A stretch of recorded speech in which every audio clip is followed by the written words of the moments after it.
नमस्कार। डिम्पल वाणी चैनल में आपका स्वागत है। तुम मुझसे मिलो या ना मिलो, मुझे कोई फ़र्क नहीं पड़ता। तुम मुझे रोज़ फ़ोन करो या ना करो, मुझे कोई फ़र्क नहीं पड़ता। उस दिन गुस्से में मैंने तुमसे कह तो दिया था, लेकिन खुद कितनी तकलीफ़ से गुजरी होगी मैं यह कहते हुए, इसका अंदाज़ा तुम्हें नहीं हो सकता। यह शायद हो सकता है क्योंकि तुमसे बेहतर मुझे और कोई नहीं जानता। तुमसे ज़्यादा मुझे और कोई प्यार नहीं करता। तुमसे ज़्यादा मेरी ज़िंदगी के शब्दों को और किसी ने नहीं पढ़ा। मेरे दुख, मेरी पीड़ा, मेरी तकलीफ़ और मेरे आंसू तुमसे ज़्यादा और किसी ने नहीं बांटे। मुझे खुशियों से तुमसे ज़्यादा किसी और ने नहीं सराबोर किया। तुम्हारे सामने मैं एक खुली किताब की तरह हूँ। मेरी ज़िंदगी के एक एक शब्द को तुमने पढ़ा है, समझा है और मेरे साथ जिया भी है। हमारा रिश्ता ही ऐसा है। लेकिन अगर हम इस रिश्ते को समाज के बनाए नियमों के अनुसार कोई नाम देना चाहें तो कोई एक शब्द चाह कर भी नहीं ढूंढ पाएंगे। बस अफसोस इस बात का है कि मुझे इतने चाहने के बावजूद तुम कभी मुझसे मिलने की कोशिश नहीं करते। कभी तो आकर मिल जाओ। 5 साल हो गए हैं हमें मिले। मेरी और तुम्हारे घर की दूरी कोई इतनी भी नहीं है कि तुम उस 1 घंटे के रास्ते को इतने सालों में भी तय नहीं कर पाए।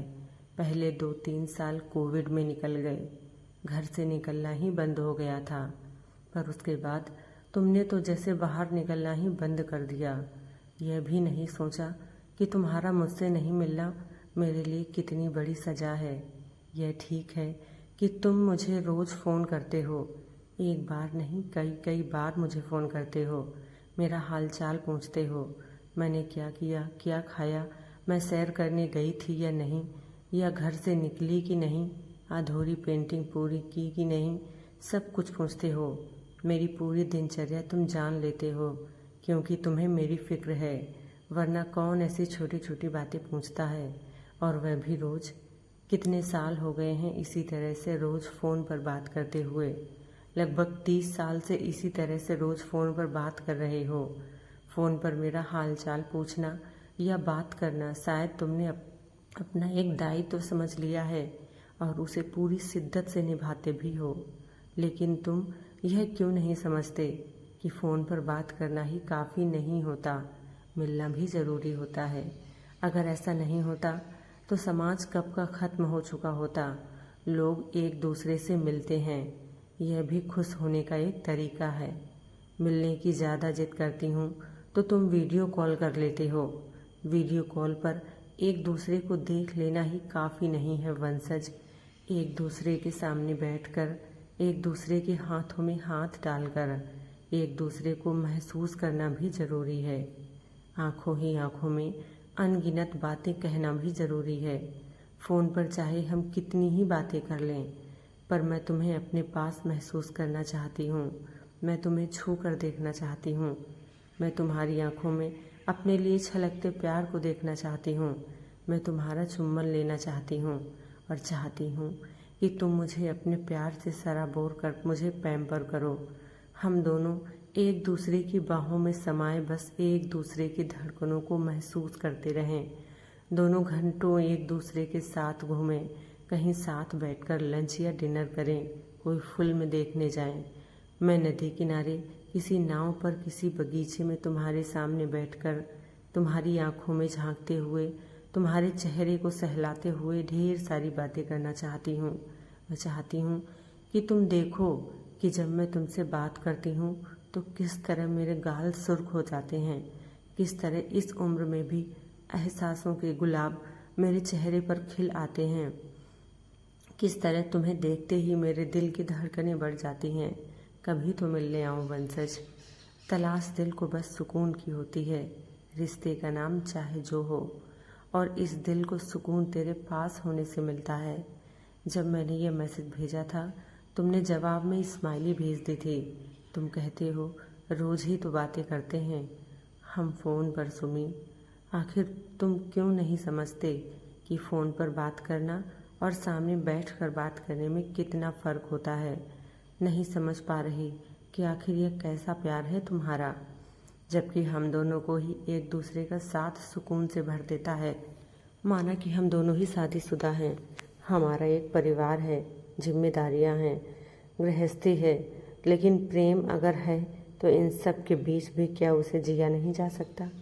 तुम ही तो कहते हो कि हमारा इस तरह का इश्क नियति का करिश्मा है, वरना क्या इतने लंबे समय तक कोई रिश्ता जिसका कोई नाम न हो, जिसे समाज से छुपा कर रखना पड़ता हो, इस तरह कायम रह सकता है, इतना अटूट रह सकता है कि उसके भीतर से न विश्वास चटके न भरोसा टूटे, बल्कि हम दोनों ही इस एहसास से भर अपनी अपनी ज़िंदगी की कड़वाहट के बीच खुश रहते हैं कि कोई तो है जो मुझे प्यार करता है, कोई तो है जो मेरे बारे में सोचता है, कोई तो है जो हर पल बात करने को बेचैन रहता है। ऐसा कितनी बार हुआ है कि मैं तुम्हारे बारे में सोचती और तुरंत तुम्हारा फ़ोन आ जाता है। जब मैं तुम्हें फ़ोन करती हूँ तो तुम भी यही कहते हो कि फ़ोन करने ही वाला था तुम्हें सुमी। इतना गहरा प्यार है हमारे बीच, इसीलिए यही ख्याल और सवाल मुझे परेशान करता है कि क्या तुम मुझसे मिलने नहीं आ सकते। ज़्यादा कुछ कहती हूँ तो कहते हो ज़्यादा मत सोचा करो सुमी, हम एक दूसरे के लिए हैं, हमारा प्यार सच है, इतना ही काफ़ी है। वैसे भी तुम 52 साल की हो गई हो और मैं 55 का। इतनी उम्र कट गई, बाकी भी बीत जाएगी। हम हमेशा एक दूसरे के लिए रहेंगे। यह एहसास ही खुश रहने की सबसे बड़ी वजह है हमारी ज़िंदगी में। हम शादी के बंधन में नहीं बंध पाए तो क्या हुआ, हमारा प्यार का बंधन हर रिश्ते से ज़्यादा अहम है। मैं नहीं मिल पाता क्योंकि अपनी परिस्थितियों के सामने मजबूर हूँ। तुम्हें मेरी मजबूरियाँ पता है। अपने से ही पूछो कि क्या तुमसे मैं नहीं मिलना चाहता। मैं भी तो तुम्हें बाहों में भर तुम्हारी सांसों की खुशबू को अपने अंदर समा लेना चाहता हूँ। नाराज़ मत हुआ करो मुझसे सुमी, मुझे बहुत तकलीफ़ होती है, आंसू मेरे भी छलकते हैं, लेकिन उम्र के इस पड़ाव पर पहुंचकर अब जिम्मेवारियों को कुछ समय के लिए भी भुलाकर तुमसे मिलने आना संभव नहीं हो पा रहा है। तुम्हारे लिए क्या आसान होगा ऐसा करना? कुछ दिनों बाद मेरी बेटी की शादी है, तुम समझ पा रही हो ना जो मैं कहने की कोशिश कर रहा हूँ सुमी? हाँ, मैं समझ रही हूँ सब वंशज, मानती हूँ कि हमारा प्यार सच है, मानती हूँ तुम्हारी मजबूरियाँ हमेशा ही हमारे बीच एक गहरी खाई की तरह बनी रही हैं, लेकिन उम्र के इस पड़ाव पर पहुंचकर मिलना ज़रूरी क्यों नहीं लगता तुम्हें? मैं आज तक यह बात नहीं समझ पाई कि उम्र बढ़ने के साथ अपनी इच्छाएं क्यों मारनी होती हैं। दुनिया भी यही उम्मीद करती है कि अब तुम्हें प्यार करने के बारे में नहीं सोचना चाहिए, तुम्हें एक वैरागी सा जीवन जीना चाहिए। बच्चे बड़े हो गए हैं, जिम्मेदारियां पूरी हो गई हैं या कुछ वर्षों में पूरी हो जाएंगी, और क्या चाहिए? बस खाओ पियो, बहुत हुआ तो सैर पर निकल जाओ ताकि फिट रहो। इससे ज़्यादा कुछ और इच्छा करना गलत है, और प्यार के बारे में सोचना वह तो बिल्कुल वर्जित ही है। उम्र की गिनती के हिसाब से बड़ा होना हमसे बहुत कुछ छीन लेता है। अजीब नहीं है क्या ये बात?